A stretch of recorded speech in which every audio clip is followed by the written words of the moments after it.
Hi, I'm Simon with AppliancePartsPros.com. Today we're going to show you how to repair your appliance. Are you ready? Remember, anytime you work on your appliance, make sure it's unplugged or the circuit breakers are off so there is no chance of electrocution. In this video, we'll show you how to replace the meat pan in a Frigidaire refrigerator. It's going to be a very easy repair. Should only take a couple of minutes to show you how to do it. When you open up the package, you're going to get a new meat pan.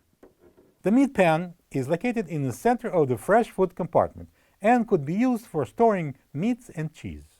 The main reason for the meat pan to be replaced is if it breaks, making it impossible to slide it in and out.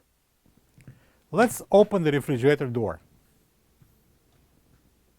Now we can pull out the meat pan.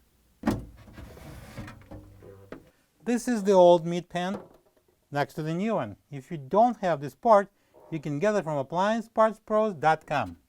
And now we can slide a new meat pan onto the rails.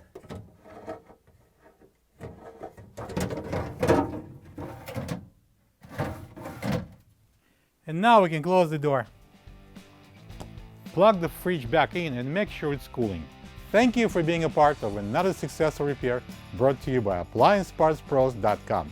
For any of your future appliance repair projects, please check out our other repair videos available on our site, on Facebook, and on YouTube.